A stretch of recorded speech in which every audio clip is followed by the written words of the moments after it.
Hello guys. Hello guys, nshuti zanjye, nshuti za Tantine Jackie Professional, nongeye naje. Mwiriwe neza, muri aka kanya ndaje ngo twigane gukora cookies cyangwa se biscuit.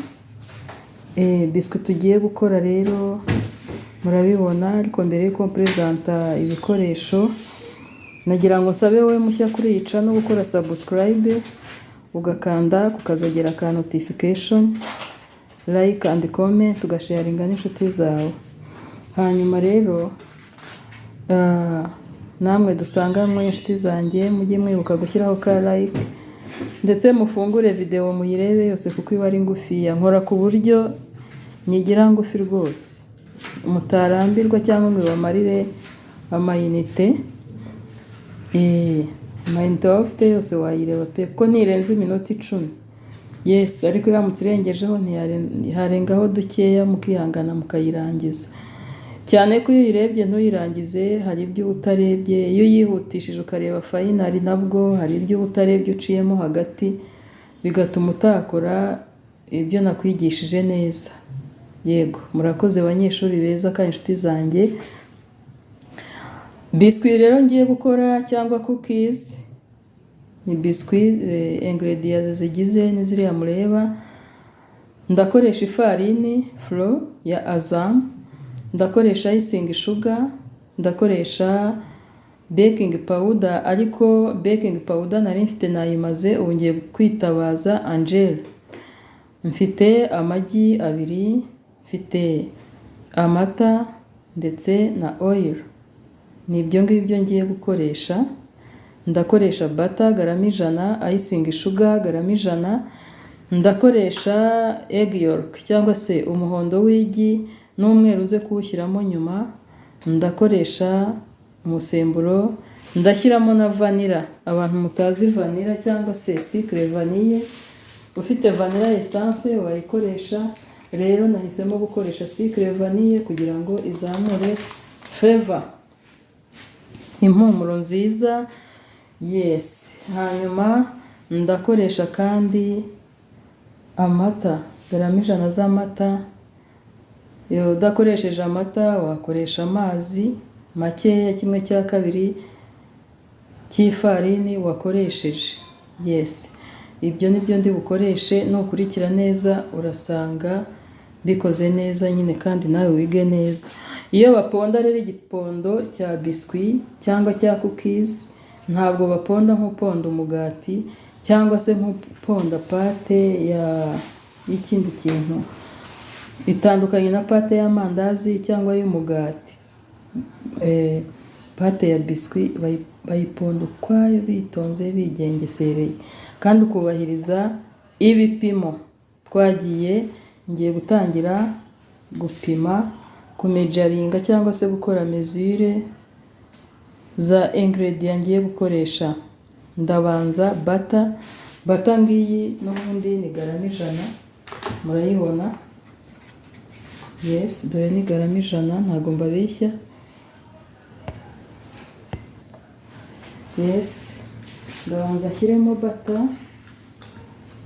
Izi biscuit ndabamenyesha ko ziri buze kuba ziryoshye birenze uko tubitekereza, kuko nkoresheje ya margarine dusiga mu mugati.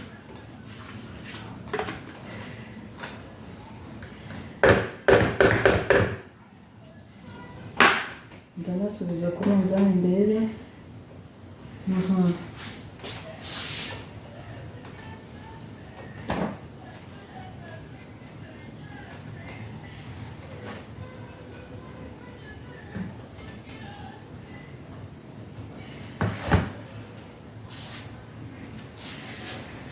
Makagata gakeya hano bongereho.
biswi rero murazibona ntago zirashya, ariko harabura nk'umunota umwe kugira ngo zishye.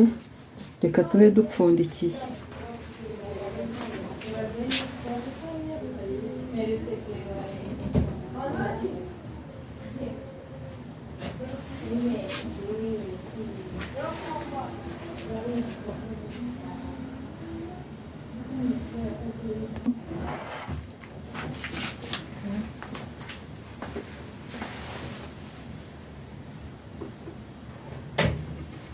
Yes, zahiye rwose neza cyane.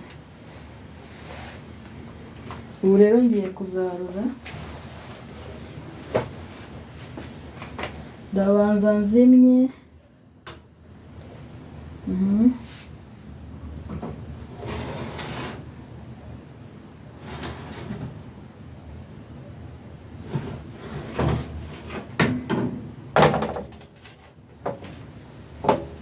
Yes, zihiye neza neza neza cyane.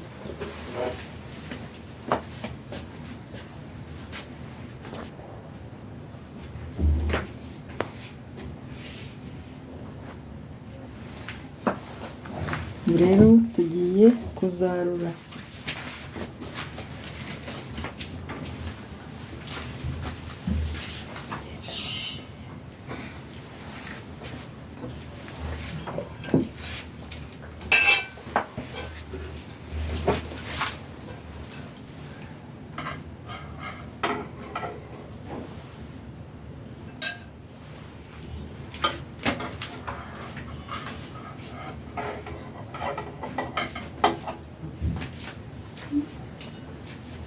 Ziba zishyushye, ntabwo wayifatisha intoki.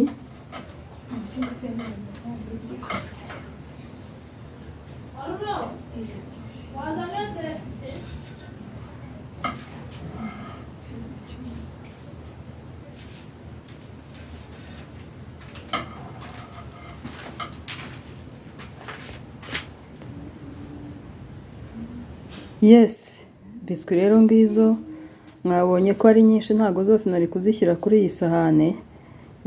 Izi rero nizo nshyize kuri iyi sahane, murazibona. Uko rero bakora biswi mwazibonye, uko bazibekinga cyangwa se bazotsa mwabibonye. Ahasigaye namwe mushyireho akanya. Sindi kubigisha ntabatse school fees. Ngaho rero namwe munkorere support, ukora like, and comment, unabirebe gusa byonyine. Abashya mugakora subscribe, ukanda koko byonyine, nta bintu byinshi bifata, nta bando nyinshi zitwara. Murakoze rero, tuzahora ubutaha. Ciao ciao.